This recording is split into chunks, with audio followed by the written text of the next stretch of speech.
Pendant près de 20 ans, Apple a vendu le Mac Pro, son ordinateur de bureau le plus puissant et cher, destiné aux professionnels.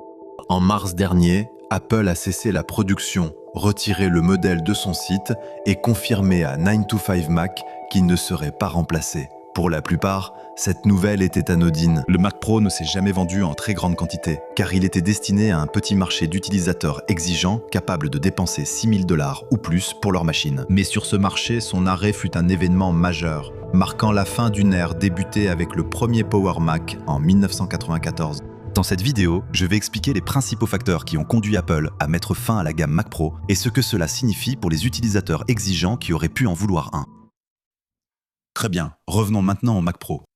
La plupart des utilisateurs Apple n'ont jamais utilisé de Mac Pro. Précisons ce que c'était et sa raison d'être. Le Mac Pro était l'un des ordinateurs Apple les plus puissants. Le modèle original, lancé en 2006 pour remplacer le Power Mac, adoptait un nouveau design, mais conservait le format mini-tour. Le facteur de forme désigne un ordinateur personnel logé dans un boîtier haut et rectangulaire, souvent placé à côté ou sous le bureau, avec moniteur, clavier et souris connectés par câble.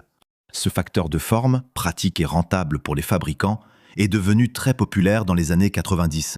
Les mini-tours offraient suffisamment d'espace pour accueillir toutes les pièces standards d'un ordinateur et comportaient souvent des emplacements et des baies supplémentaires pour des disques durs, des lecteurs de disques, des barrettes de RAM et des cartes graphiques supplémentaires. Elles étaient modulaires, permettant aux utilisateurs de remplacer les pièces cassées ou obsolètes, ce qui coûtait moins cher qu'un nouvel ordinateur. Cet espace intérieur favorisait la circulation de l'air, gardant les composants au frais et assurant leur fonctionnement. La tour faisait ainsi en sorte que votre achat reste pertinent plus longtemps.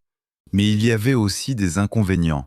Boîtier beige peu attrayant et accès aux composants internes peu pratique. Il fallait généralement dévisser, retirer un panneau latéral, accéder à l'intérieur de l'ordinateur et souvent chercher le bon câble à débrancher. À l'installation, on se retrouvait avec un enchevêtrement de câbles de l'écran, clavier, souris, haut-parleurs, imprimante, alimentation et réseau. Pour la plupart des gens ordinaires, les mini-tours n'étaient pas particulièrement appréciés. C'était simplement l'option la plus abordable. C'est pourquoi l'industrie a été choquée lorsque Apple a dévoilé l'iMac original en 1998. Il combinait la mini-tour et l'écran dans un seul boîtier, qui était bleu translucide au lieu d'être beige. Le design a rendu l'iMac si populaire qu'il s'est vendu à plus de 2 millions d'exemplaires la première année. Mais ce modèle était conçu pour les utilisateurs occasionnels. Le format optimal pour le Mac le plus puissant d'Apple restait la mini-tour. Au lieu de créer un tout nouveau design pour le Power Mac G3, ils ont juste apporté quelques améliorations bien pensées, comme un boîtier bleu et blanc plus attrayant, des poignées intégrées pour faciliter le transport, et le panneau latéral rabattable où il suffisait de tirer un seul loquet pour ouvrir la machine et donner aux utilisateurs un accès facile à chaque composant interne. Aucun outil nécessaire. On pouvait ouvrir le Power Mac en marche. Apple a gardé la refonte majeure pour l'an suivant. En juillet 2000, ils ont dévoilé le Power Mac G4 Cube, un minuscule ordinateur de 20 cm suspendu dans un boîtier en acrylique transparent. Sans ventilateur, il était assez silencieux, et le lecteur CD placé au-dessus donnait à l'ordinateur un air de grille-pain lors de l'éjection d'un disque. Le plus impressionnant était que toute l'électronique interne s'enlevait grâce à une poignée située dessous. Le G4 Cube était un succès en ingénierie et design, mais à la différence de l'iMac, les professionnels se moquaient que leur ordinateur soit grand ou petit, en acrylique ou beige. Ils voulaient juste qu'il soit puissant et évolutif. Et même si le G4 Cube avait le même processeur de 500 MHz que la tour G4, ses performances graphiques en pâtissaient à cause des contraintes thermiques dues au système de refroidissement passif. Sa taille compacte excluait les emplacements PCI internes et limitait les extensions. De plus, il coûtait $200 de plus qu'une tour G4 équivalente. Tour. Pour la plupart des clients professionnels, le choix était facile. Le G4 Cube n'a atteint que 150 000 ventes lors de sa première année avant d'être abandonné, tandis que la tour G4 a dépassé les 800 000 ventes pendant la même période. Phil Schiller, responsable marketing d'Apple, a déclaré que les propriétaires de Cube l'aiment, mais que la plupart des clients ont préféré acheter nos mini-tours Power Mac G4 plus puissantes à la place. Ainsi, pendant les 2 années suivantes, Apple s'est concentré sur la création de la mini-tour la plus puissante possible, ce qui a donné naissance au Power Mac G5 en 2003. C'était le premier ordinateur personnel doté d'un processeur 64 bits, qu'Apple a qualifié de plus rapide au monde. Mais cette puissance avait un prix. Le Power Mac G5 Cube chauffait et consommait plus d'électricité que tout autre Mac. La chaleur nuit au processeur.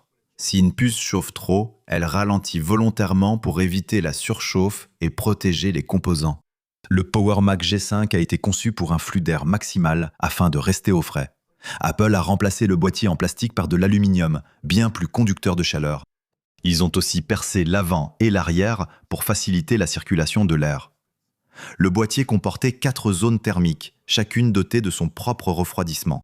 9 ventilateurs ont été utilisés, contre 4 sur le précédent Power Mac, mais chacun étant contrôlable indépendamment, le nouveau modèle était 2 fois plus silencieux. Le problème, c'est que ces ventilateurs ne suffisaient pas pour la configuration haut de gamme à 2,5 GHz. Alors Apple a fait quelque chose d'assez inhabituel pour un ordinateur de bureau grand public. Ils ont ajouté un système de refroidissement liquide pour éliminer l'excès de chaleur et éviter la limitation des performances. Apple lançait généralement une nouvelle puce sur ses ordinateurs de bureau avant de l'ajouter au portable. Mais l'intégration de la puce G5 dans un portable a posé de sérieux problèmes parce qu'elle surchauffait très facilement. Ils n'ont jamais résolu ce problème et aucun PowerBook G5 n'a vu le jour, signe qu'Apple avait atteint une limite thermique. Si une puce G6 voyait le jour, elle chaufferait sûrement plus que la G5, aggravant la situation.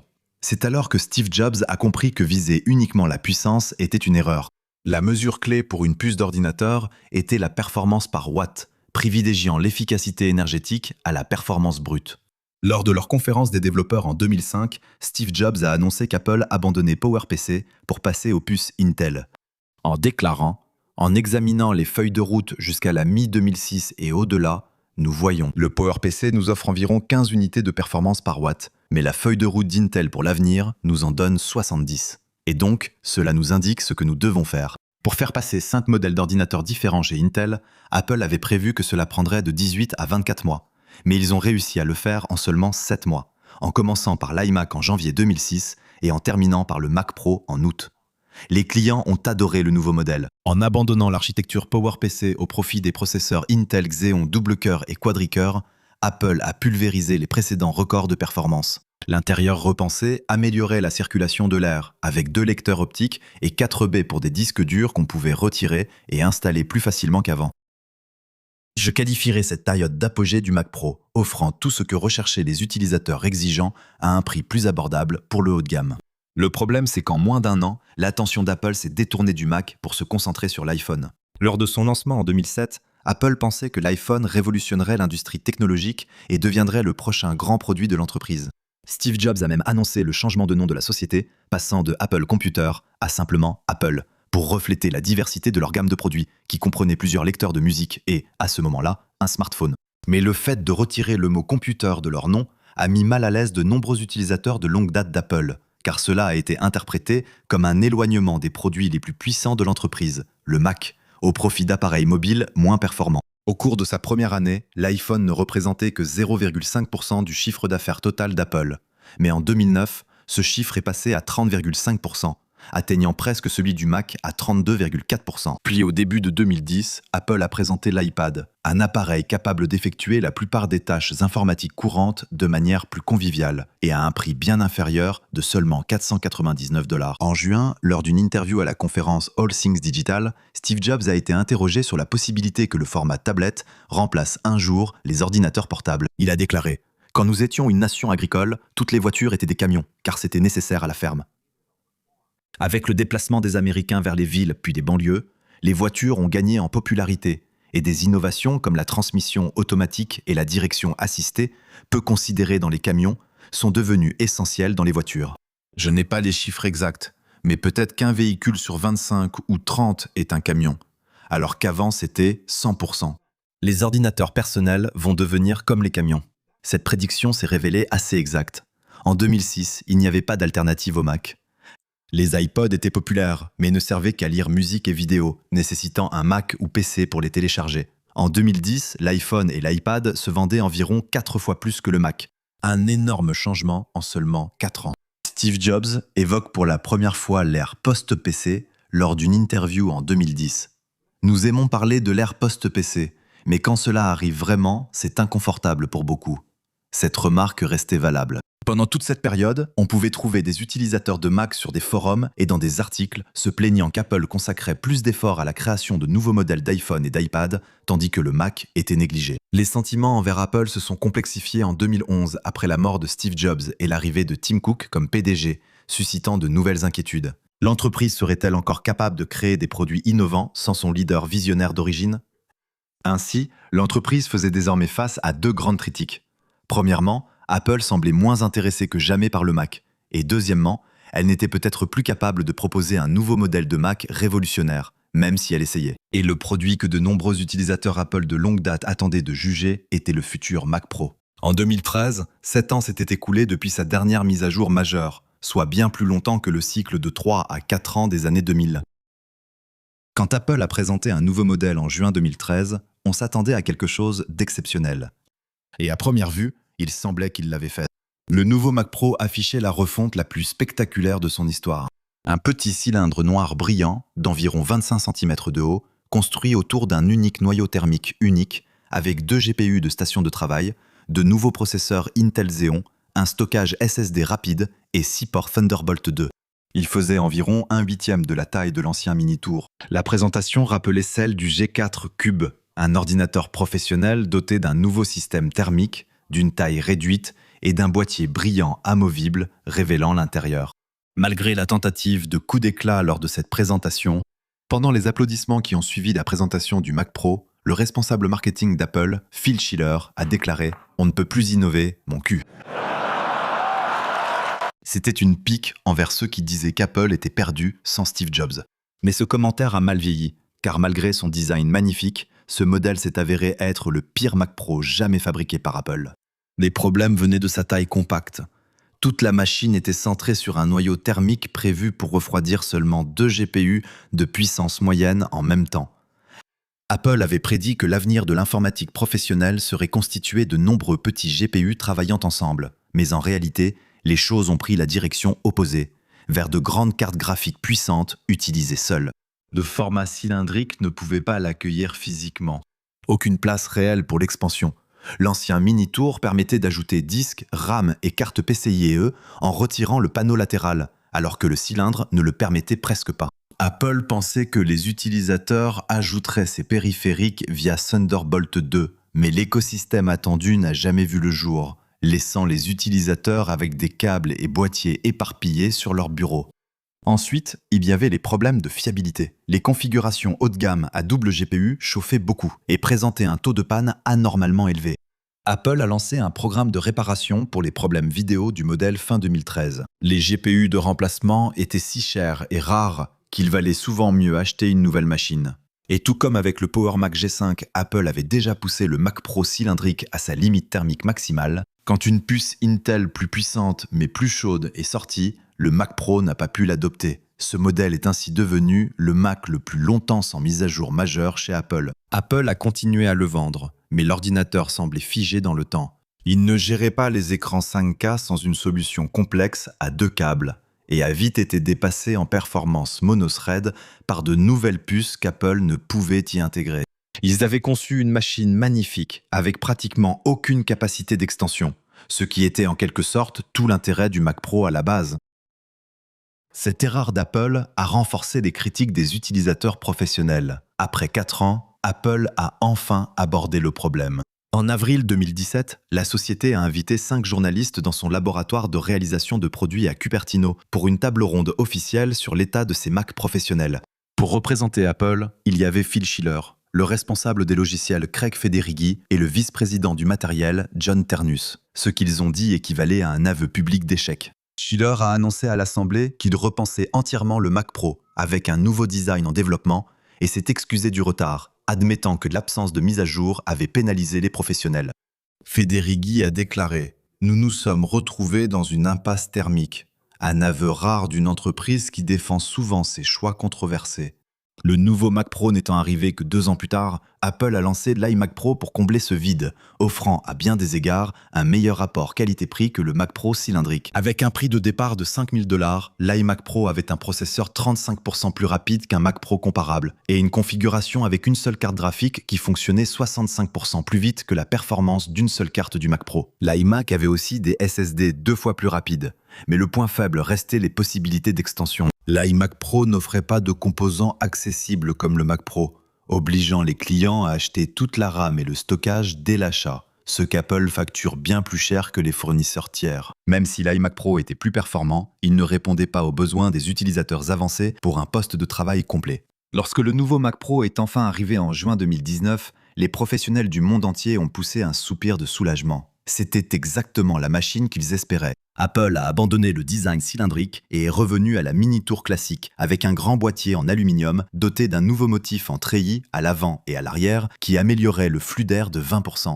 Au lieu de poignées intégrées au boîtier en aluminium, elles étaient incluses dans un nouveau châssis en acier, permettant de retirer le boîtier et d'accéder à tous les composants internes de tous les côtés. Ces performances graphiques ont été nettement améliorées grâce au nouveau système MPX d'Apple, combinant alimentation, vidéo et données dans un module sans câble. Cela ne facilitait pas seulement l'installation des GPU, mais permettait aussi une intégration profonde de ceux-ci dans le système. Dans un PC classique, les ports Thunderbolt sont sur la carte mère, pièce principale connectant tout, tandis que la carte graphique ajoute séparée à ses propres ports vidéo plus simples. Parce que les deux ne sont pas connectés de la bonne manière, la vidéo produite par votre carte graphique ne peut sortir que par les ports propres à la carte. Elle ne peut pas remonter vers la carte mère et sortir par les ports Thunderbolt. Apple a conçu un connecteur spécial qui redirige le signal vidéo de la carte graphique vers le système principal, permettant ainsi au port Thunderbolt de transmettre la vidéo générée par les cartes graphiques. Ainsi, chaque port, sur la carte ou à l'arrière, agissait comme un vrai port Thunderbolt et non comme deux sorties séparées. Le système de module MPX introduisait aussi un nouveau refroidissement des cartes graphiques. Avant, chaque module avait son ventilateur, mais Apple a remplacé cela par de grands dissipateurs thermiques qui dirigent la chaleur vers les ventilateurs du Mac Pro. Ainsi, 4 GPU peuvent fonctionner plus au frais et avec moins de bruit. Le processeur était nettement meilleur que sur le modèle précédent et l'iMac Pro. Il était équipé des derniers processeurs Xeon Cascade Lake d'Intel qui pouvaient être configurés avec jusqu'à 28 cœurs, contre 18 sur l'iMac Pro et 12 sur le précédent Mac Pro. Mais ce qui ressortait vraiment, c'était son contrôleur de mémoire à 6 canaux qui prenait en charge 12 modules de RAM de 128 Go chacun pour un total de 1,5 Teraoctets de mémoire. C'était un saut incroyable, même comparé à l'iMac Pro vieux de 2 ans qui ne prenait en charge que 4 emplacements mémoire de 64 Go chacun pour un maximum de 128 Go. Apple a également doté le nouveau Mac Pro de 8 emplacements PCIe contre 0 sur le modèle précédent, le précédent détenteur du record étant le Power Macintosh 9600 en 1997. Et bien sûr, tous ces composants étaient facilement réparables, remplaçables et évolutifs par l'utilisateur. Le nouveau Mac Pro visait clairement à reconquérir les utilisateurs avancés qu'Apple s'était mis à dos ces 6 dernières années. Et dans l'ensemble, cela a fonctionné. Les journalistes ont parlé d'un retour à son meilleur niveau pour Apple, et de la station de travail qu'Apple aurait dû fabriquer depuis le début. La seule critique concernait son prix. À $6 000. $6 000. C'était le Mac Pro le plus cher jamais sorti, et ses accessoires étaient ridiculement chers. Apple vendait un lot de 4 roulettes pour $400. $400. Le Pro Display XDR coûtait presque aussi cher que le Mac Pro à $5 000, avec un support vendu séparément pour $1 000 de plus. Apple a pu s'en sortir car le Mac Pro ne séduisait qu'une petite clientèle sans réelle alternative. Maintenant, malgré le fait d'avoir créé un excellent Mac Pro pour les utilisateurs exigeants qui pouvaient se le permettre, Apple a mis ses clients dans une nouvelle situation délicate seulement 1 an plus tard, lorsqu'ils ont annoncé que tout leur Mac allait passer d'Intel à leur propre puce personnalisée. Les clients ayant acheté le nouveau Mac Pro avaient l'impression que leur investissement était déjà obsolète. Et comme Apple a annoncé que le processus pourrait prendre 2 ans, les clients qui n'avaient pas encore acheté le nouveau Mac Pro se demandaient s'ils ne devraient pas simplement attendre encore un peu pour le nouveau modèle. Pendant ce temps, un nouvel ordinateur de bureau, le Mac Studio, était en développement. Il a été lancé en 2022 et pouvait être configuré avec la puce M1 Max ou la puce la plus puissante d'Apple à l'époque, la M1 Ultra, qui était essentiellement 2 puces Max fusionnées ensemble. Cela a rendu les clients du Mac Pro encore plus confus, puisque le modèle de base du Mac Studio surpassait le modèle de base du Mac Pro selon presque tous les critères. Il coûtait $4 000 de moins, était de 40 à 75% plus rapide et avait 2 fois plus de stockage. Mais le Mac Pro gagnait en évolutivité, car le Studio n'avait aucun composant pouvant être mis à niveau par l'utilisateur. En 2023, la période de transition de 2 ans d'Apple vers ses propres puces s'est achevée, laissant les gens s'interroger sur la mise à jour ou l'abandon du Mac Pro. Chez Apple, un débat similaire avait lieu. Ils n'étaient pas sûrs de quoi faire avec le Mac Pro. La plupart de ses avantages, comme le système de modules MPX, les emplacements mémoire et les composants remplaçables, deviendraient obsolètes avec les puces personnalisées d'Apple, puisque le CPU, le GPU et la RAM étaient intégrés dans une seule puce, rendant impossible l'ajout de cartes graphiques ou de mémoire supplémentaire. Donc, pour différencier le futur Mac Pro des autres modèles, Apple a commencé à développer une puce ultra puissante que seul son système thermique pouvait gérer, la M2 Extreme, qui était composée de 2 puces M2 Ultra fusionnées. La M2 Extreme aurait probablement été équipée d'un processeur à 48 cœurs, d'un GPU à 152 cœurs et jusqu'à 384 Go de RAM. Cependant, la fabrication de cette puce était très coûteuse. Apple ne pouvait placer qu'une trentaine de puces sur une tranche de silicium à 20 000 $. Et comme chaque puce était en fait composée de 4 matrices devant être fusionnées ensemble sur 4 bords différents, elle avait un taux d'échec 4 fois supérieur à celui de la M2 Ultra, qui ne fusionnait que 2 matrices sur un seul bord. Selon le journaliste spécialisé Mark Gurman, intégrer une puce M2 Extreme dans le Mac Pro aurait fait passer son prix de départ de 6 000 à 10 000 $, ce qu'Apple a finalement refusé. À la place, le Mac Pro de 2023 était équipé de la puce M2 Ultra, la même que celle disponible dans le Mac Studio de 2023. Cela a amené les gens à se demander pourquoi le Mac Pro existait encore. Son prix de départ de 7 000 $ était de 3 000 $ supérieur à celui du Mac Studio M2 Ultra, sans offrir de performances supplémentaires ni d'options d'évolution. Le Mac Pro, pour ce prix, ajoutait seulement des emplacements PCIe et des ports en plus. À ce stade, les professionnels utilisaient déjà leurs machines différemment, surtout avec la transition vers Apple Silicon. L'extension était désormais à l'extérieur du boîtier. Grâce à la rapidité de Thunderbolt, de nombreux professionnels préféraient connecter du stockage et du matériel en externe plutôt qu'utiliser les baies et emplacements internes.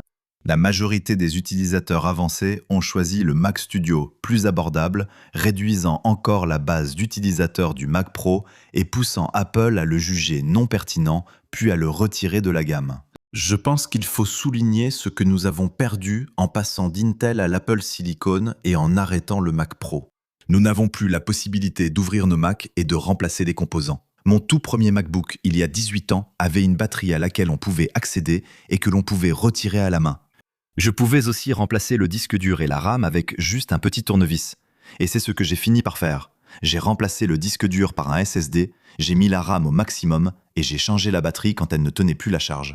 Ces améliorations m'ont permis d'utiliser ce MacBook pendant 3 à 4 années supplémentaires. Et c'était en fait étonnamment abordable, puisque je pouvais acheter toutes ces pièces auprès de tiers qui les vendaient bien moins cher qu'Apple. Mais aujourd'hui, cela n'est plus possible. Si vous voulez plus de stockage ou de RAM, vous devez acheter ces améliorations au moment de l'achat et payer les prix gonflés d'Apple. Les ordinateurs sont essentiellement devenus des appareils mobiles, et il y a des avantages à cela, comme une meilleure efficacité, une autonomie accrue, de meilleures performances et des formats plus compacts. Cependant, cela a aussi retiré l'évolutivité et l'accessibilité interne, ce qui manquera sûrement aux utilisateurs Mac de longue date. Merci d'avoir suivi ce qui est arrivé au Mac Pro. Ici Greg pour Apple Explained. Merci d'avoir regardé et je vous retrouve dans la prochaine vidéo.